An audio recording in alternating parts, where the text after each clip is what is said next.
And I'm also very interested in your story about what you've overcome and Yeah. addiction, because I've got a lot of close friends who've been through the same thing and been right there. Tell me briefly. I mean, I won't keep you all day, but how have you managed to become such a success? Um, I don't see it as success. For me, it's literally just the 24 hours is very important to me.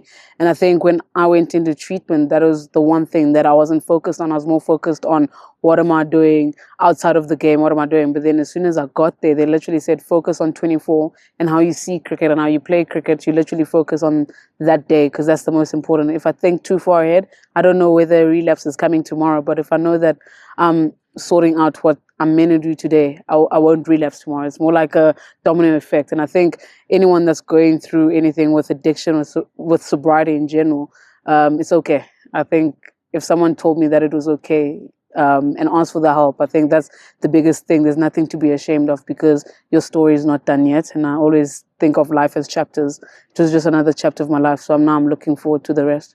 And how much do you think sport and being such a successful cricketer has helped you with that? I always say, like, I know a few people within cricket or within football or whatever, where there is an element of struggling with addiction. And I think once you open yourself up, as myself being sober, I kind of use it as a platform to say to someone, hang on, you still have a chance. And I think that's what I've always tried to portray. Yes, you might have messed up somewhere, but that doesn't mean that it's the final straw. I think if you put in the work, it will always multiply into something great. And do you think perceptions are kind of changing in sport and in in public in general about mental health? Because like 10, 15 years ago, I don't think we approached it Mm. or viewed it in the same way as we do now.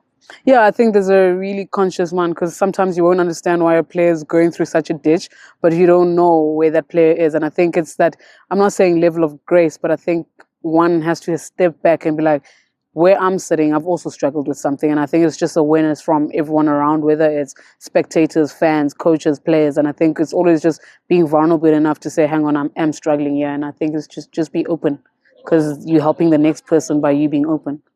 And you're telling me the last years have been quite frustrating. Why is that? Yeah, I think my biggest problem was I overthought everything. And I think now to just simplify it, see ball, hit ball. I think that's how I've been approaching every single game.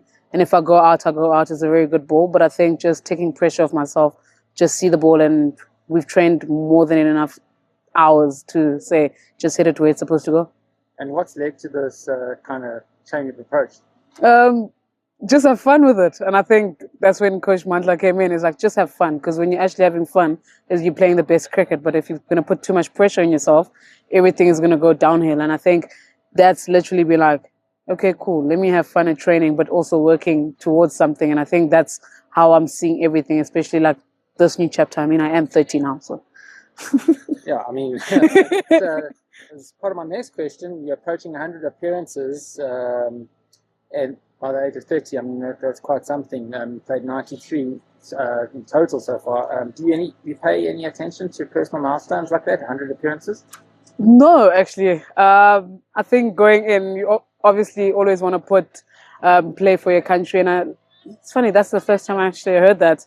And I think for me, it's to just take it one game at a time, one opportunity at a time, because you can't think too far ahead. Because as soon as you think too far ahead, then you lose what's in the moment. So I'm just taking it one game at a time. Okay, that sort of answers my next question, but your goals for the season and your career?